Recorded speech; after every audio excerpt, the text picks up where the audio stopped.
Okay, I've just got it. Okay, well, good. Oh, that's not supposed to have happened from the beginning. Right.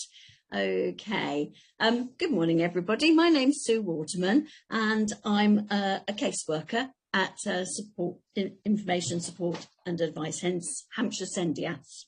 Okay. Let's see. All right. My introduction. I am going to go through the annual review quite quickly, the structure, the timescales and everything that's on there. And then obviously I will spend a bit more time talking about preparation for adulthood, and we'll finalise it with how we can help and support, and we're summarising guidance, and there's some legal guidance alongside.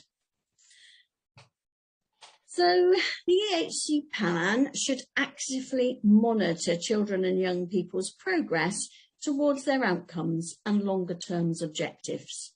They have to be reviewed at least once a year, and it's a statutory process. It has to happen. Okay. The review must focus on the child and young person's progress towards achieving their outcomes specified in the EHCP, and look at whether these remain appropriate so they can be changed at any time. At least 2 weeks before the start of the term, the local authority provide educational settings with the clinical, the social care and the CCGs with a list of people who will have their annual review that term. Okay, and the annual review is in 4 parts. It's about collecting information, having a meeting where the information is shared, the head teacher's report, or the SENCO's report really, of the annual review meeting, and then the local authorities' review of the paperwork and their decision. Who must be invited to the review? Well, the parents and carers, the young person, the child and young person, somebody from the school or educational setting, so it's usually the SENCO, but it can be the head teacher. A local authority SEN officer should be invited, but as we know, they don't always come to the annual review. If health service involved, there should be an invite to the health service representative, the same for the social care representative, and anybody else that might be involved with that child. And they have to collect contributions from parents, from the child and young person, from the teachers and anybody else who's invited to the review, and it should be circulated to everybody at least 2 weeks before the meeting. The head teacher or the SENCO usually chair the meeting, and in light of the information collated, the meeting should consider the pupils' views, the parents' views. They should look at the overall progress and the pupils' progress towards meeting their outcomes set in the Education, Health and Care Plan. And there's usually quite a lot of time spent on that and looking to bring more outcomes, different outcomes in. It also needs to look at the successes the pupil have achieved in the meeting, and again, looking at those outcomes. That seems to be the key running right along the annual review. They should also include the pupils' attainment levels and any standard test results. And if there are changes to the pupil's circumstances or things that need to be changed or altered, that should also be considered at the review. From the meeting, there will be recommendations made. And what is important, it should reflect the meeting's discussions. And if there are different opinions, so if the parents feel, for example, that their young person needs to be in a different placement and the school is saying, no, we can meet their needs, then that should be recorded. So differing views need to be recorded as well. And the recommendations will also say whether the plan needs to be maintained, whether it needs to be amended, whether it needs to be ceased. That's quite unusual, but it does happen sometimes.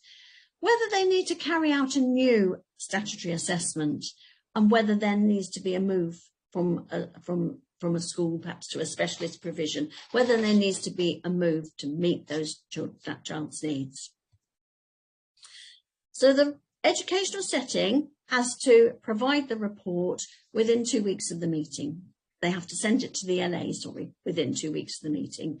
Everybody should receive a copy, and parents need to check it before it's sent to the local authority, just to make sure it's actually really reflecting the meeting.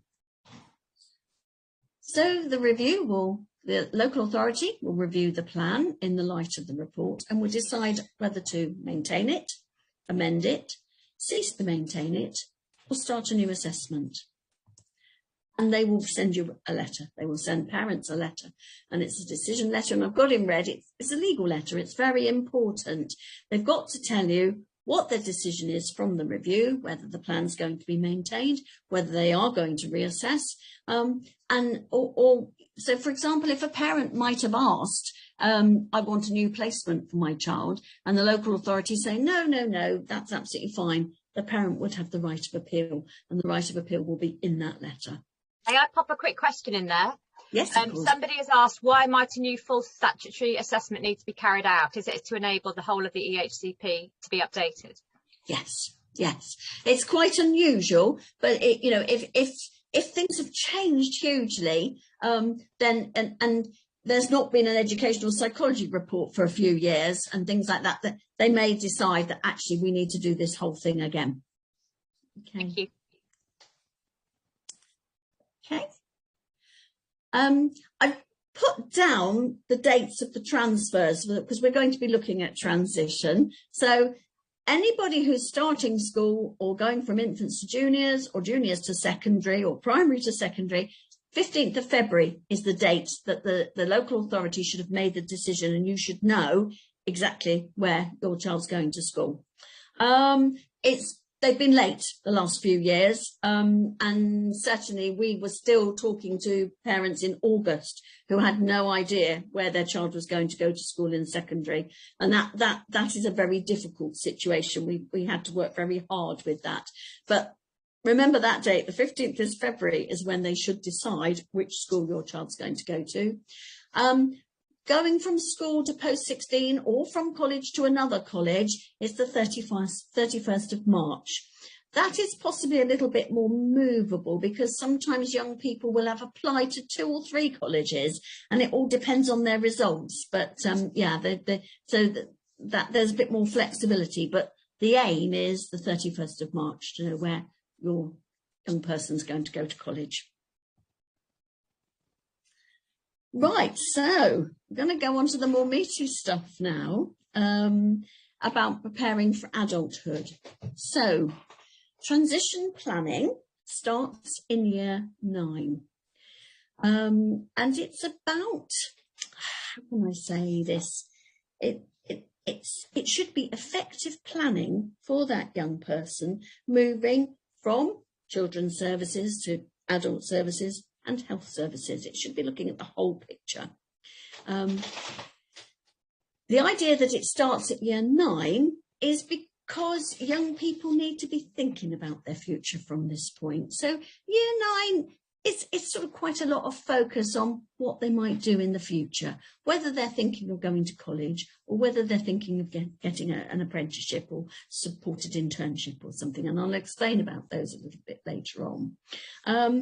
It's generally tagged onto the annual review and doesn't play a big part in year 9, but it's important that it gets going because it will be a larger topic, larger section as they go through 10 and 11, and obviously once they get to post 16. It needs to focus on the young person's health, whether they're going to be looking at continuing their education or going into employment, and ultimately maybe higher education. It should consider independent living and housing, and it should consider friends and relationships and community. So employment can include a range of options. It could be a supported internship.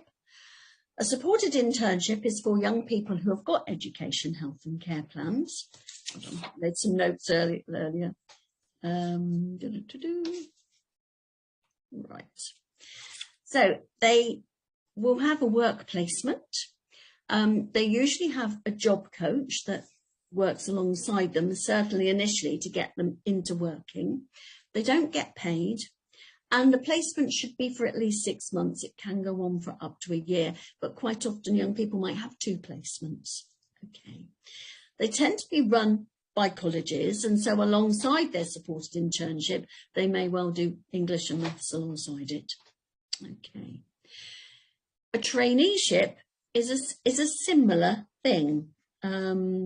It can turn into a permanent job. It might not have a job coach, but you would, and you might earn a little bit of money, but not very much. An apprenticeship is much more formalised. The young person's employed by the employer, and they have either distance learning or day release to be able to get formal qualifications around their study area. Okay. Obviously, from 16 going into college, there is a range of courses. There are courses at different levels. So if a young person hasn't done very well in their GCSEs, they would go on to do a level 1 or a foundation course at college. And there are colleges, plenty of colleges out there that offer that. If they've done okay in their GCSEs, got a mixture of sort of 3s, 4s, 5s, that sort of thing, they might be looking at level 2 courses at college. And level 2 courses are equivalent to GCSEs, but they are usually within a particular area. So it might be equine studies, or it might be animal care, or it might be carpentry and joinery and plumbing, a whole range of different things. And there are a lot of different courses out there. And if a young person achieves really well in their GCSEs, they get 4 grades and above, then they could look at level 3 qualifications. And these level 3 qualifications are around A-levels. It could be around a BTEC National or a T-level. These are fairly new technical A-levels. And I would say, as they're going through year 9 and year 10, it would be a good idea for that young person to see a careers advisor who could input into that annual review with talking about what they're wanting for the future and looking at options so that young person can make an informed decision. They also need to consider independent living and housing. And again, at year 9, this might not feature so high, but it will feature more as the young person gets older. And it means the young person should have choice and control the freedom over their lives, the support that they have, their accommodation and living arrangements, such as supportive living. So they'd be looking at that, and social care would get involved in that. And the other aim of the preparing for adulthood is friendships, relationships, and good community. So it's participating in society, with having friends, socialising, being part of the local community. I didn't touch on good health. That is also a very important part. And if health are involved with that young person, again, there should be a report for the transition, for the preparing for adulthood, about how they will move from children's services through to adult services. I've got some tips on here, and I would say, in terms of looking at next steps for your young person, start early. Certainly begin to think about it in year 9, but be more active in years 10 and 11, certainly years 10. Go and visit colleges, go and look at the different options that there may be around. High aspirations are a whole part of this process. Young people should have high aspirations, should be knowing, wanting to do things and maybe doing things that are going to stretch them a little bit. So that should be part of it as well. And the appropriate language is used in terms of transition. Okay. Any questions so far? I've got a couple. They're kind of going back to EHCP though, so up to you as to whether we do them now. Yes, fine. Let's do them now. Okay, so if the outcomes need to be updated, does that mean a new EHCP, or would they just be added to the annual review paperwork? No, they'll be added to the annual review paperwork. So usually if it's a new outcome, it could be that they've succeeded in one outcome, so it's an addition, or sometimes it's just a new area that's been identified and it could be added. So that can all be added to the EHCP. Yeah, because these documents cover a long period of time, don't they? So lots can change. Yes, yes. And somebody else has asked, what if the LA don't issue the letter, which I know is a standard issue. I have just copied to that individual, and I will put in the chat that there was a IPSI circulated the decision that was I was at the High Court yesterday. Oh, I didn't see that. You're... Oh, wow, there you go. I should share it with everybody. Thank you, Sarah. I'll put it in. Because they have to issue, don't they? Yes, they do. They do. And you are all absolutely right. There are times when the letter doesn't get issued and it seems to get overlooked. So I would say, keep an eye on the timeline. And if it's got past that 4 weeks and they haven't contacted you, contact SEN. Or if you're not getting anywhere with it, contact SENDIASS and we will take it up for you. And I know with parents that I meet that sometimes those letters do. They just don't happen. They just don't happen. I can say that I had one that didn't happen from annual review to annual review. I'm just therefore going to mention at this point that we have a Meet the SEN complaints session, just in case everybody's in that position, on the 23rd of March at 11 a.m. So if you're in that position, you might want to know what the scenarios are. Hopefully we have those letters. Yeah, it is really important. The letter is important because it does give you your right of appeal. And if your annual review was 6 months ago and you're not happy with how things are going, you're in limbo land. You need that letter so that you can challenge and make some changes. It's almost like your final again, isn't it? It's giving you that bookend and, right of appeal and everything else. Absolutely. But yes, I mean, certainly if it's gone past 4 weeks, start emailing, ringing SEN, and if you're not getting anywhere, then contact SENDIASS and we'll try and take it up for you. I'll put the link, just in case anybody isn't aware of SENDIASS, I'll pop that link in the chat as well. That's fine. Thank you very much. Okay. Shall I carry on anymore? Please. Okay. Muted myself. Good for now, thank you. Okay. So, any review taking place from year 9 at the latest and onwards must include a focus on preparing for adulthood. And as I say, in year 9, it's very much around that sort of, what are you going to do next? In terms of, are you going to go to college? Do you think you might want to look at employment? Looking at that. And I would say the majority of youngsters do actually go to college initially. Okay. So then it's checking out the right college, making sure the college is the right one for your young person, for that young person to choose. I will put a little bit of a caveat in there. In transport becomes very difficult when you get to post 16. They don't automatically get transport to college. So to qualify, you really need to be at your nearest most appropriate college.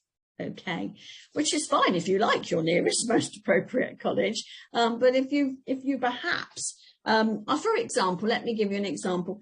If your son or daughter would really like to do an animal care course, and the only course locally is Sparshall or Basingstoke, really, and if you live in the forest, then Sparshall is your nearest most appropriate college. Okay, but it's transport can be an issue, and you do need to check that out.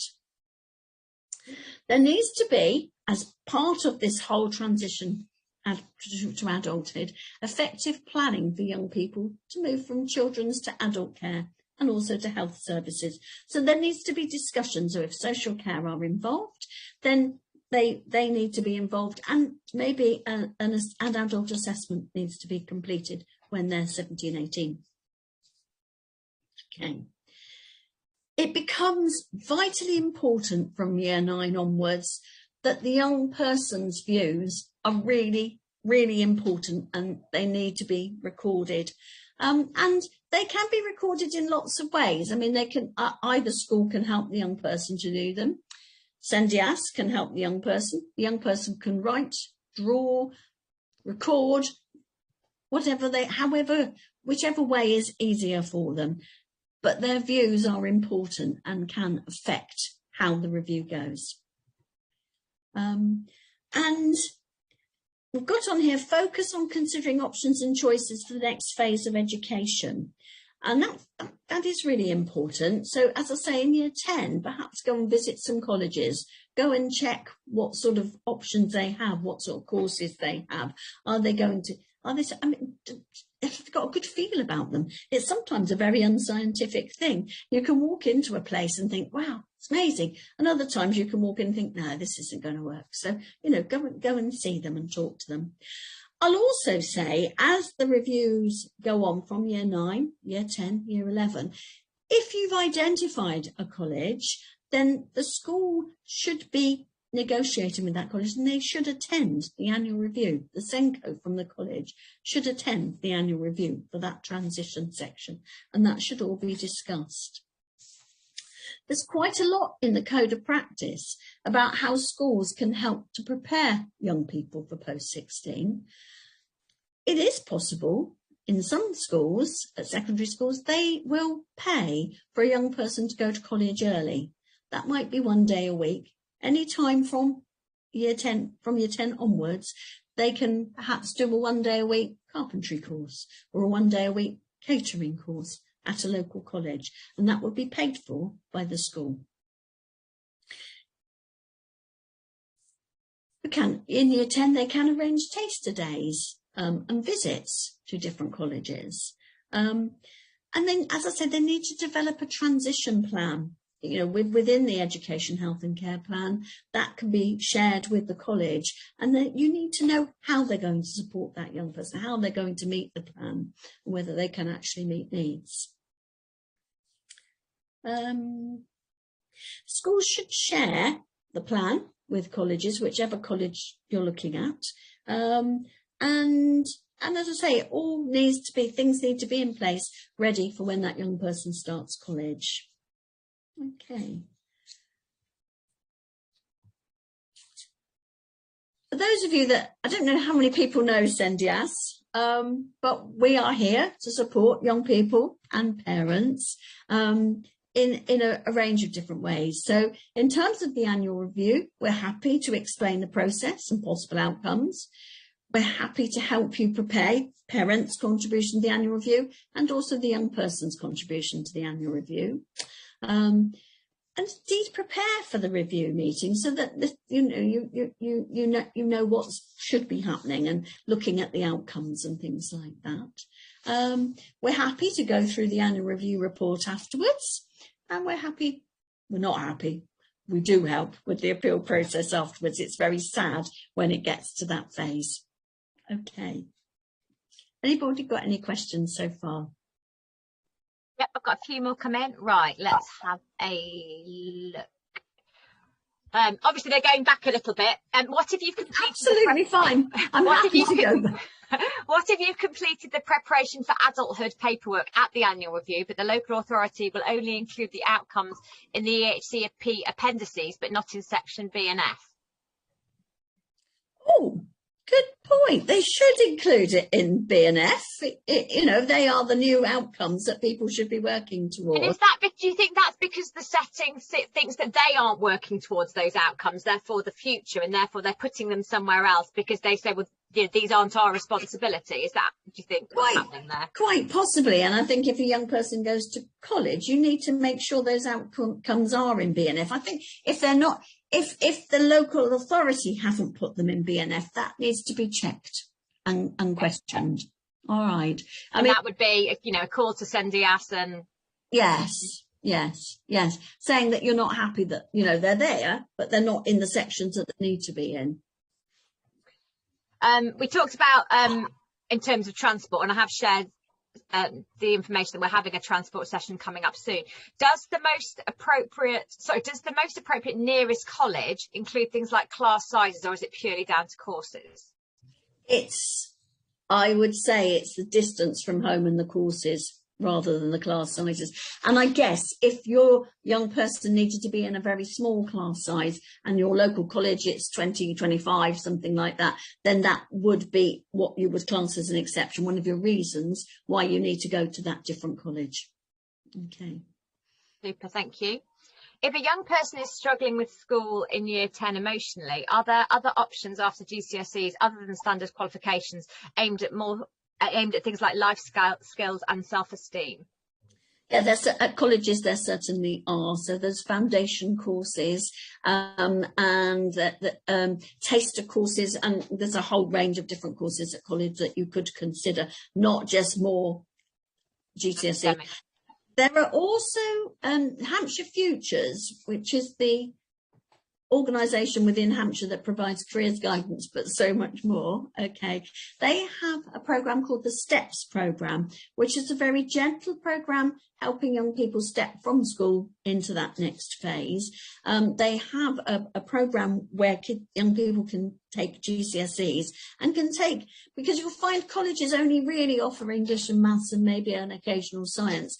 But Hampshire Futures are offering a more mixture. A GCSE, you mean? So they're not offering them. Okay. Yeah. And there is obviously courses which are focused on getting you into work, to a supported internship, something along those lines as well. So and in terms of the emotional support in colleges, which I think is the other thing that this is sort of trying to eke out, is there the same sort of pastoral setup as you would see in a school? Probably not quite the same, but the pastoral setup should be there, especially if a young person's got an education, health and care plan. So they would be very much involved with the learning support team. And quite often colleges have counsellors and wellbeing people that you can access at college. Because, of course, what's different about college compared to school is the mass of young people within usually two, but can be, depends what kind of college you're looking at. There's just far more youngsters, isn't there, than in a school? But often, I suppose, not always. What I would say to you is they're not all coming in at the same time, and they're not all going at the same time. They're not all having lunch at the same time. So there's a lot more fluidity about, I can't say that word, fluidity. That's right. Going in and out of the college. And sometimes when you're in college, you're working with one group of kids and you're going to one place. You might go to the cafe, but you might not go up to the art rooms or the carpentry rooms or anything like that. You will just go into college, do your place, do your lessons. And again, people can come and go. There's also so much more flexibility on what you wear, which is sometimes really important to some young people. And the fact that, your lecturers, you sometimes call them by the first name. It's a very different, it's huge. And it's funny, isn't it? Because some of those things will reduce anxiety for some young people. Yes. But for others, it will increase it because there's less certainty, routine and whatever. Yeah. And I think again that is something that almost needs to be discussed at the transition review, so that college can get it right, so that they're very clear about their timetable, their programme. Okay. There is something else I should mention. A lot of colleges will only be 3 or 4 days a week.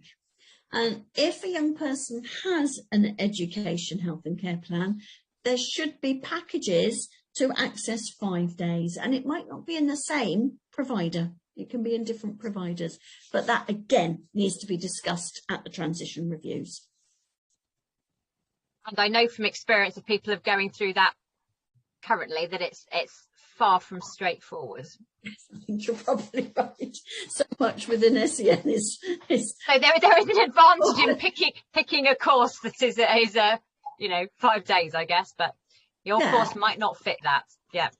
I would say some of the special need courses at college are 5 days. Sometimes it might be that you're at college 3 days and they find a work placement. So you're at work for 1 day and then another day when you're at home doing your college work, or, but it can be put together. It is possible.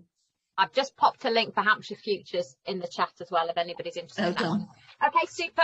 That's my questions done for now. Thank you, Sue. Okay, I think I'm more or less done. What I put in was a summary of the timeline. So again, you can look at this at any time, but it gives you a sort of time scale of how. So there's 2 weeks. You should know about it 2 weeks before the meeting date. Reports should be collected. What I will say, the parents' reports and the young people's reports can actually be brought along to the review, because sometimes it's quite tricky to get that all done 2 weeks before, and there will be time given to it to sort of look through it and talk about it. But if you can get it done beforehand, brilliant. But if you can't, well. And then so the annual review report has to be submitted to the local authority within 2 weeks after the meeting, and the local authority should make a decision within 4 weeks of receiving that report. Okay. Excellent. So the year 9 report, and when we start to look at 10 and 11 and this process, there's nothing the report itself isn't different. There's no different section that says. No, I think there should be a section within the annual review paperwork about year 9 and transition. So there should be an element that is completed to show that it's been looked at and discussed. And in terms of, I think the education bit, which we're probably all most familiar with, what about exploring things like the social bit? Because I think we're all less familiar with that, and certainly the schools will be less familiar with that. So how do people start to explore that? You can request a social care assessment at any time, okay, but as far as the transition's concerned, if social care are already involved, they should continue to be involved. At one time, there were transition social workers. I don't know that they are still in place. They certainly worked in all the special schools and were very, very much involved in that year 9 transition onwards. So I guess if as a family you have a social worker or there is a social worker, they should be involved in the annual reviews. I've got a message saying that appears to say yes, they still exist, so that's good. Okay, oh, thank you for that. and I suppose my other thought is that perhaps depending on where your young person is in year 9, a special school, the specialist schools, they will do this a lot, won't they? They'll be doing this for all of their students. But if you've got a child who's in mainstream, are you going to need to nudge the school along with this? Shouldn't do. The SENCO should be absolutely aware of what they're doing, but yes, it doesn't always hurt to nudge them if you feel they're not, the transition bit is not being considered. But the SENCOs would have received training and they should certainly know about it. Super. But at the moment, I don't have any other questions. Okay. So if anybody has any other questions that they need to ask, now is your opportunity, because we have Sue and we have some time. And I'll just go through the summary just to sort of bring it all together, hopefully. So with annual reviews, it's a legal process that the local authority must follow. Have to. It's your opportunity to make some changes. If you're not happy with things and you want things to be tweaked or changed or really dramatically changed, this is your opportunity to do it. And I will say, just as a little subtext, if you've had an annual review and then something happens 3 months later and you're thinking, God, we can't wait another 9 months, you can request an annual review at any time. You can have an emergency review at any time and this process will kick in.